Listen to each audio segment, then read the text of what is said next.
आपला आवाज कोकण 24 तास। महाराष्ट्रामध्ये होऊ घातलेल्या स्थानिक स्वराज्य संस्थांच्या निवडणुकीमध्ये महायुती म्हणून आम्ही निवडणुकीला सामोरे जाणार आणि रत्नागिरी जिल्ह्यामध्ये सर्वत्र महायुतीचाच झेंडा फडकवणार असा विश्वास उद्योगमंत्री तथा रत्नागिरी जिल्ह्याचे पालकमंत्री डॉक्टर उदय सामंत यांनी रत्नागिरी येथील जिल्हाधिकारी कार्यालयात आयोजित पत्रकार परिषदेमध्ये बोलताना व्यक्त केला आहे। की नगरपालिकेच्या मतदार याद्या करण्याचे आदेश जिल्हाधिकाऱ्यांना आलेले आहेत।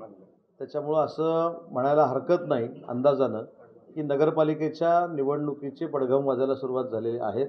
म्हणूनच काही मंडळी नगराध्यक्ष पदापर्यंत पोहोचलेली आहे।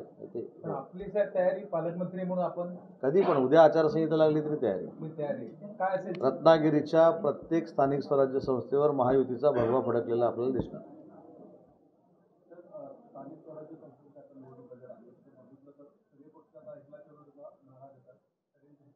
मी कुठे बोललो? मी महायुतीनंच आम्ही भगवा फडकवणार असं बोललो। महायुतीमध्ये भाजप कसं आहे, कोण काय बोलतं ह्याच्यापेक्षा नेते काय ठरवतात हे महत्त्वाचं आहे। आता मी इथं एखादी गोष्ट ठरवली तर मला ते अधिकार आहेत का?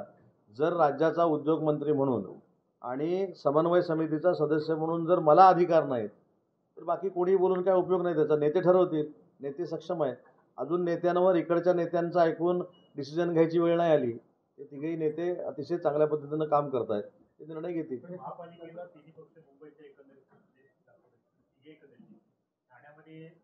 सगळीकडे अख्ख्या महाराष्ट्रामध्ये महायुती होणार हे आमचं धोरण आहे। महायुतीमध्ये भाजप असेल ना साहेब, तर ते सध्या नाराज आहेत, शिवसेनेबरोबर जास्त येत नाही, तुमच्याबरोबर पण नसत रत्नागिरीला एवढे दिसत नाही। राजेश म्हणतो मी नगराध्यक्ष घेणार म्हणजे घेणारच असं म्हणजे अध्यक्ष पाहिजे, सगळं त्यांच्याकडे मागणी आहे। त्यांनी रेटा बराच वाढवलेला आहे जिल्ह्यात भाजपवाल्यांनी। ठीक आहे, बघू। तर तुमच्यावर असतील ना ते नक्की कोण? भाजपवाले बघू।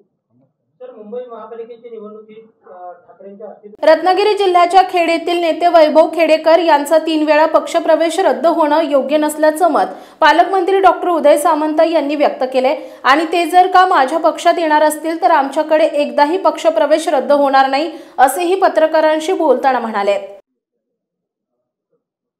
वावगं काय त्याच्यामध्ये? एखाद्या व्यक्तीची भारतरत्न म्हणून निवड करावी अशी कोणी जर मागणी केली असेल तर लोकशाहीतला एक भाग आहे ना, द्यायचे की नाही सरकार ठरवेल।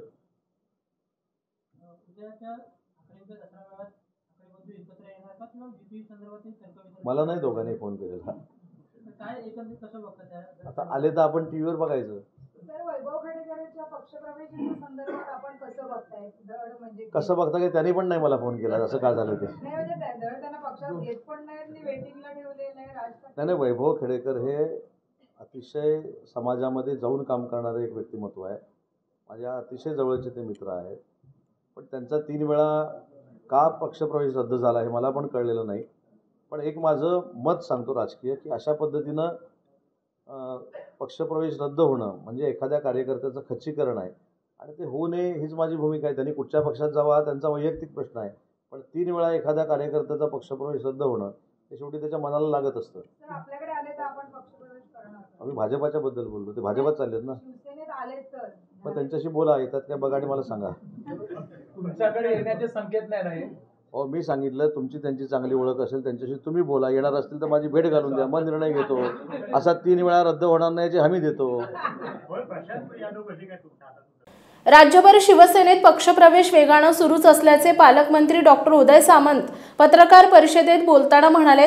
तसेच ओबीसी समाजावर अन्याय होणार नाही याची सरकारचा प्रतिनिधी म्हणून मी जबाबदारी घेईन असं सांगितलंय। शेवटी कोणाला घ्यायचं आणि कोणाला सोडायचं एवढं राजकीय ज्ञान तर मला नक्कीच आहे ना। हे थांबले पक्षप्रवेश कधी परत सुरू होते? कुठचे? आता मध्यंतरी बरेच थांबलेत पक्षप्रवेश। सगळीकडे पक्षप्रवेश चालू आहे। काल संध्याकाळी देखील युबीटीतले काही लोक शिंदे साहेबांच्या नेतृत्वाखाली शिवसेनेमध्ये आले। परवा 3 दिवसापूर्वी अंकुश कदम नावाचा एक मोठा स्वराज्य पक्षाचा जो महाराष्ट्राचा उपाध्यक्ष आहे, त्याने हजारो लोकांच्या उपस्थितीमध्ये साहेबांच्या उपस्थितीत प्रवेश केला। त्याच्यामुळे पक्षाचे प्रवेश सुरू आहे, पण कदाचित तुमच्यापर्यंत पोहोचत नसतील त्याची नंबर आहे तुमच्याकडे यायचा। थांबा, निवडणुका जाहीर होते।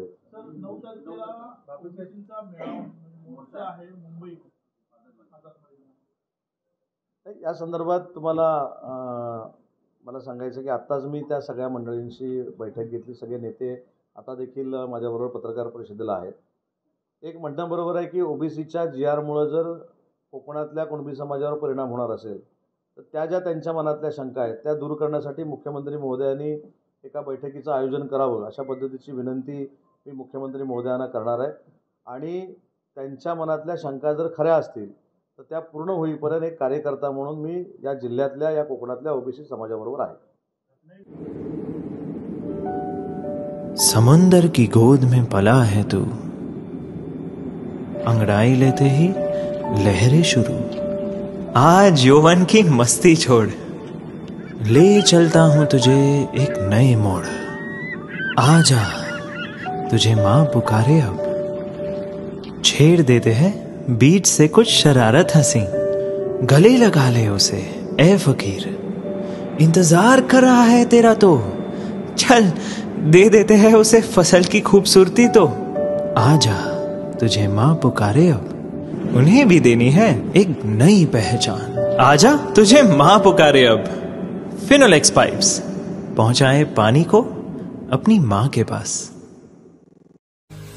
महाराष्ट्रातील तसेच कोकणातील महत्त्वाच्या बातम्या पाहण्यासाठी कोकण 24 तास न्यूज चॅनलला यूट्यूबवर सबस्क्राईब करा आणि बेल आयकॉन प्रेस करा.